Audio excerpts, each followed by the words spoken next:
Welcome to the 1 Hour Guide by Anil Nathu. Today we're taking a deep dive into Mel Robbins' The Let Them Theory, a life-changing tool that millions of people can't stop talking about. 1 Hour Guide. You likely know Mel as the powerhouse behind the 5-second rule, right? Definitely. And this book, well, it builds on her knack for delivering these really actionable, research-backed strategies for personal growth. Yeah, and what's particularly compelling about the let them theory, I think, is the central issue it tackles, this um, deep-seated urge we all seem to have to control people and, well, circumstances around us. Right, that constant need to manage things. Exactly. And Robbins offers this powerful counterpoint. She suggests that true empowerment actually comes from intentionally letting go of this need for control, especially, concerning other people. Like reclaiming your mental real estate. I like that. Precisely. And the framework itself, it's so elegant in its simplicity. Let them and let me. It's about kind of disentangling ourselves from needing to manage other people's feelings, their actions, and at the same time, stepping firmly into our own power. Choosing our responses, directing our energy. And if you think about the broader implications, this really hits home. Doesn't matter if you're leading a team, navigating entrepreneurship, or just trying to have a more fulfilling personal life. Yeah, you bump into it everywhere. Everywhere. You inevitably face challenges with, others' opinions, that fear of judgment, maybe overextending yourself. Oh, definitely. And burnout, that's a big one. Huge. And this theory, it offers a really practical way to address those specific pain points. And to illustrate the, real-world impact, the book shares this fascinating case study. It's about a tech startup founder. Ah, yes. That's a great example. As her company scaled up, she found herself just immersed in every tiny detail, constantly trying to mediate disputes, get everyone's approval. Which sounds exhausting. Utterly exhausting, yeah. That was the Uh, result. And that raises such a crucial point about sustainability, doesn't it? Well, how long can anyone really maintain that level of hyper-control? Right. You just can't. Her experience really underscores this common leadership challenge. Mm. By trying to micromanage everything, she was, kind of without meaning to, stifling her team's initiative. Mm-hmm. Killing creativity, maybe. Exactly.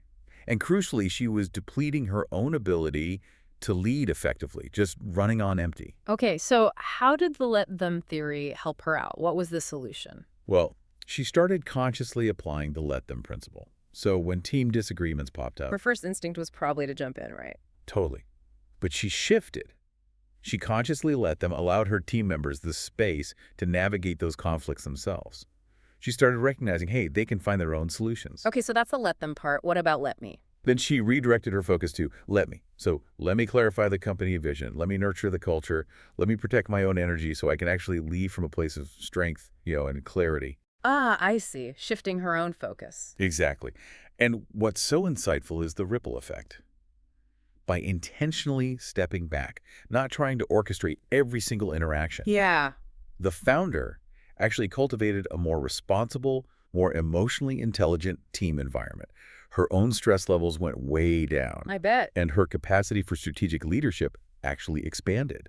It just highlights that sometimes, maybe often, the most effective leadership involves letting go of that need to be in constant control. Okay, let's really dig into the mechanics of this then. Let's go chapter by chapter, starting with the foundational concepts. Absolutely. So chapter 1, it's titled, Stop Wasting Your Life on Things You Can't Control. And it delivers this core message that can be, well, quite liberating. Which is? The message is, you are not the fundamental problem. The real source of your frustration, your anxiety, it often lies in the energy you unknowingly pour into trying to manage the thoughts, the feelings, the actions of other people. It's that constant internal battle, isn't it? Always striving for external validation, maybe fearing letting someone down. We get so caught up trying to anticipate and, control how others react that we lose sight of our own well-being. We end up feeling inadequate, even when we're trying so hard. Mel Robbins really shines a light on how much precious mental energy we just squander on these ultimately futile attempts at external control. So true. And this chapter introduces let them, not just as a concept, but as a practical antidote, a way to stop that energy drain. It's a fundamental pivot from being outward-focused, often reactive, Right. to being inward-focused, more intentional. Instead of being constantly knocked around by everyone else's moods or opinions, you start to center on the one place where you do have control, your own thoughts, feelings, and actions. So just to be clear, let them isn't about becoming like detached or apathetic, is it? It's not like you stop caring. No, not at all. That's a common misconception. It's more of an internal shift. Okay. How we process and crucially react to their behavior. Okay. It's about cultivating this internal practice of observation without that immediate emotional reactivity. Let that moody coworker be moody. Uh-huh. Let your critical family member offer their critique. Let the traffic jam be a traffic jam. The power of let them is recognizing that other people's stuff only gets power over you if you give it that power through your emotional response. Creating that internal buffer. Exactly, that crucial internal buffer. That really clarifies things. Okay, then chapter 2, getting started. Let them plus let me. It gives a very relatable entry point with a personal story from Mel Robbins, right? Yes, she shares this wonderfully down-to-earth story about her teenage son's prom. Ah, prom. Always stressful for parents. Right. Despite her natural instinct to make sure everything was perfect, quote-unquote, her son had his own ideas. He wasn't necessarily on board with her vision. It's just a classic example of wanting to control an outcome that really belongs to someone else. And it's in that moment, isn't it? Her daughter says something simple like, let them. Yeah, just let them. And the whole theory just clicks for her. But it's not just for big life moments like prom, is it? Oh, not at all. This chapter shows beautifully how let them applies to everyday stuff. Those little frustrations that just chip away at your peace. Like someone taking the last bagel at work. Exactly. Or, more significant things like navigating family judgments or the ongoing challenges of parenting. It's about consciously releasing that often unconscious belief that you can or even should control every detail and acknowledging others' rights to their own experiences, their own emotions, even if you don't like them. It's interesting that the let them concept actually went viral online before the book. Yeah, that really speaks volumes, doesn't it? It shows how universal this struggle is, how much this message just resonates. It clearly tapped into a collective pain point, this pervasive anxiety, this stress that comes from constantly trying to manage the unpredictable nature of life and, well, other people who are inherently unpredictable too. Right. The chapter then kind of digs into the psychology behind why we want control, our need for predictability, for security, and how frustrating it is when we don't get it, how that turns into anxiety and stress. And this is where the other half comes in. The crucial complement, let me. It's not just passive acceptance. Exactly. It's not just letting others be. It's about actively choosing how we respond, where we direct our energy once we release that need for external control. Okay. Let me is the empowering counterpart. Yeah. Once you've consciously stopped trying to control others, the focus naturally shifts inward. Let me take responsibility for my reactions. Let me decide how I want to proceed. Reclaiming your agency. Totally. Intentionally directing your attention, your effort towards the things you actually can influence. So let them plus let me. Together, they form this complete actionable method, not just for relationships, but for cultivating a more centered, more resilient self. A complete method. And like you said earlier, the book then applies this duo across 8 key areas of life. Okay, moving into section 2 then. You and the let them theory. Chapter 3 hits us with a truth that seems obvious, but we often forget it. Shocker. Life is stressful. No kidding. Parenting, careers, finances, just random, unpredictable events. The list goes on and on. But the chapter makes a really key distinction, doesn't it? It's not the stress itself that's the main problem. Exactly. Robbins argues, very astutely I think, that stress itself isn't the core issue. The real problem is how we internalize it. And crucially, our misguided attempts to control the external factors we think are causing the stress. It's that expectation that life should be easy or go according to plan. Yeah, that expectation actually amplifies the stress when, inevitably, things don't go our way. We resist reality. So what's the first actionable insight here? How do we deal with uncontrollable stress? Acceptance. Acceptance through that let them lens. You can't control the traffic jam. You can't control the looming deadline. Maybe can't control a toddler meltdown. Definitely can't control toddler meltdown. Right. But you absolutely can exert control over your internal response. It's about consciously letting the stressor exist without immediately escalating your own emotional reaction. And then focusing on what you can do. Exactly. Focus on your next step, your attitude, maybe some self-care, what you can influence. Okay. Chapter 4 then zooms in on a huge source of stress for, well, probably everyone, other people. Oh, absolutely. Just think about how much mental bandwidth, how much time we spend worrying about what others think of us, how they're feeling, what they might do. It's a lot, a huge chunk of our stress. It really is. And this chapter points out something interesting. The intensity of our stress isn't just about what happened, but often about who it happened with. Our relationship history matters. That makes sense. So how do we practically apply let them in these like stressful interactions with people? Robbins gives a clear two-step method. First, let them do what they're doing. Stop trying to fix them. Yes. Consciously stop trying to fix, change, or correct others. Their lateness, their criticism, their emotional reactivity, whatever it is. Recognize their autonomy. Let them be who they are in that moment. Okay, step 1, let them. What's step 2? Step 2, let me choose my response. This is where your power is. Focus on setting and holding your own boundaries. Consciously decide how you want to react, or maybe not react. Create that mental and emotional space again. Yes, that essential buffer, so you're not constantly absorbing their emotional state or getting pulled into their drama. That idea of emotional labor, Yeah. constantly managing other people's emotions, that really struck me. It's so draining. It's incredibly draining, and Robbins strongly urges us to consciously opt out. You are not responsible for managing everyone else's emotional landscape. It's hard, though. It is hard, but it's crucial.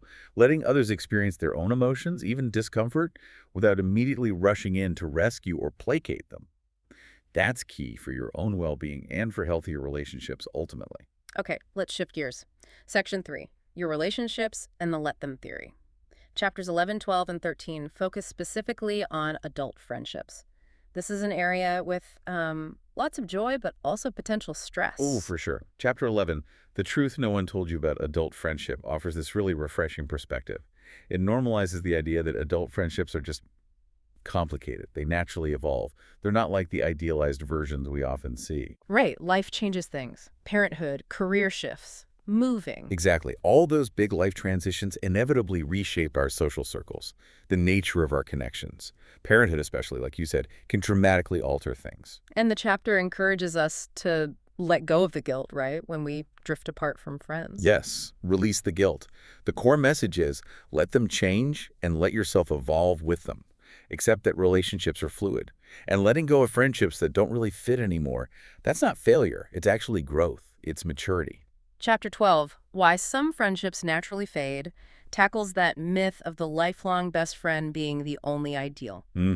While some friendships last forever, which is great, many others serve a specific season or purpose in our lives. And that's okay too. Holding on out of obligation, that doesn't feel good. No, it leads to what the chapter calls emotional clutter. That lingering guilt, maybe resentment, obligation, just weighs you down. The advice is to trust the natural ending. Use let them. Let them stop calling. Let their values change. Yeah, let them choose a different path. It's about respecting that natural ebb and flow of connection. And freeing up emotional space for, well, better connections.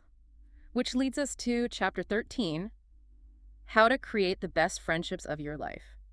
Right. This chapter shifts from letting go to proactively building, cultivating new friendships, nurturing existing ones.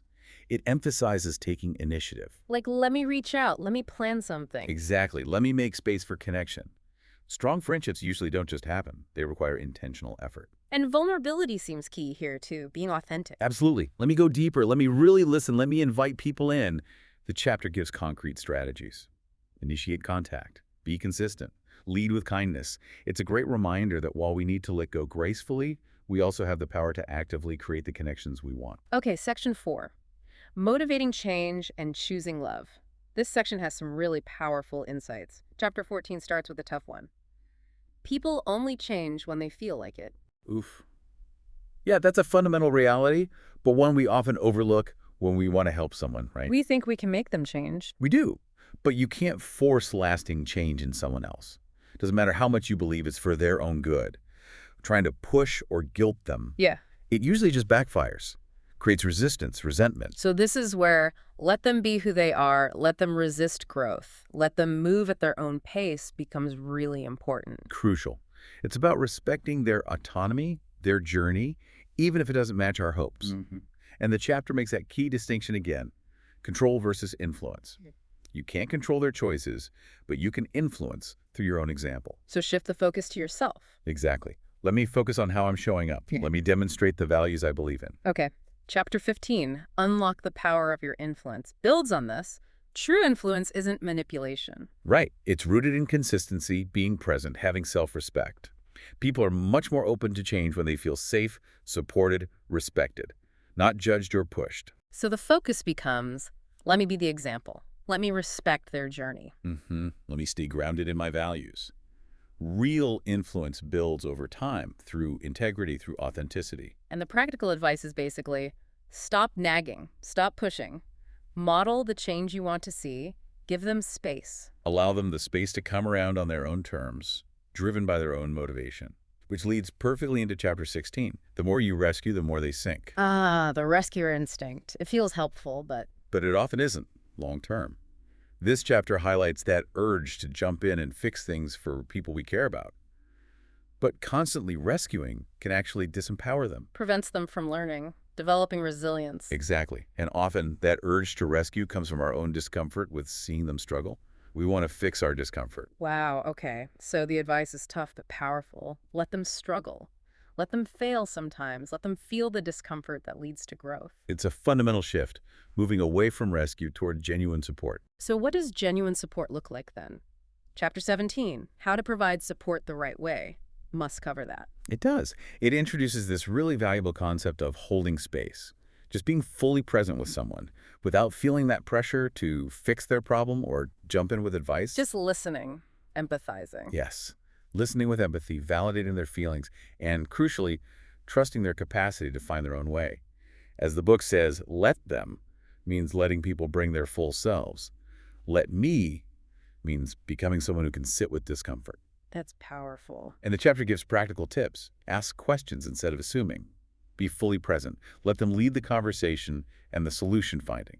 It's about fostering their independence, not creating dependence. Okay, chapter 18 moves into romantic relationships. Let them show you who they are. This sounds like it's about seeing reality, not potential. Precisely. We so often fall in love with the potential we see in someone, not the person standing right in front of us. Guilty is charged sometimes. We all are. The advice here is, let them show you their emotional unavailability through their actions. Let them show you their avoidance of responsibility. Let them reveal their values by how they live. And then, let me make informed choices based on what's real. exactly, based on reality, not wishful thinking. Stop editing the red flags. Observe the patterns, accept what is. Let me trust what I see. Let me walk away if this isn't right for me. That's the core of it. Then chapter 19, how to take your relationship to the next level. Shift to nurturing healthy relationships. Okay, so how do we do that with this theory? It emphasizes accepting your partner, imperfections and all. Let them have space. Let them be imperfect. Let them have bad days. We all do. Right. Balance that with the let me part. Yes. Let me communicate openly. Let me ask for what I need. Let me show appreciation. It's about mutual acceptance, growing together, leading by example with care and communication. And finally, chapter 20 tackles endings. How every ending is a beautiful beginning. Breakups, divorce, the tough stuff. Yeah, the really tough stuff. It emphasizes letting go cleanly. Let them leave. Let them move on. Let them change their mind. Holding on just prolongs the pain and hinders your own healing. So the focus shifts to personal renewal. Absolutely. Let me grieve. Let me grow from this. Let me rebuild. Let me rediscover myself. Endings, however painful, open doors to new beginnings, to self-discovery. Which brings us nicely to the final section, section 5. Your let me era is here. This sounds like bringing it all together. It really does. It Yeah. hammers home that fundamental truth. Real power isn't in controlling others. It's in consciously choosing our own responses, our own actions. The let me era is about that deliberate shift. An inward focus, proactive decision-making. Yes. Asking yourself, what do I really want? What do I need? What am I going to do next to align my life with my values? Taking ownership of your energy, setting boundaries, deciding what's right for you. Exactly, regardless of external pressures. And it circles back beautifully to let them, seeing it as this liberating act. It frees you from that exhausting, impossible task of trying to manage everyone else. And the real reward isn't controlling others, it's inner peace, confidence. Inner peace, confidence that comes from internal stability, not from needing external validation. So commit to self-respect every day. Release the need for approval. Be okay with being misunderstood sometimes. That's the heart of it. The final message is really this empowering call to action. Take the reins. Operate from your internal strength. The let me era is about being self-led, designing a life where your happiness is your responsibility. You have everything you need. You just have to choose it. Let me. That's the essence. This whole framework, let them and let me, it's just so practical, so potentially transformative. It really seems like it. Releasing that illusion of control over others and then fully embracing responsibility for yourself. Mm-hmm. Simple concept, profound implications for navigating relationships, stress, basically living a more empowered, more peaceful life. This has been a really valuable deep dive. Thank you for joining us today. Buy the book at the 1 Hour Guide website for more business insights. And remember to check out the 1 Hour Guide by Anil Nathu for more in-depth explorations of valuable resources like this one.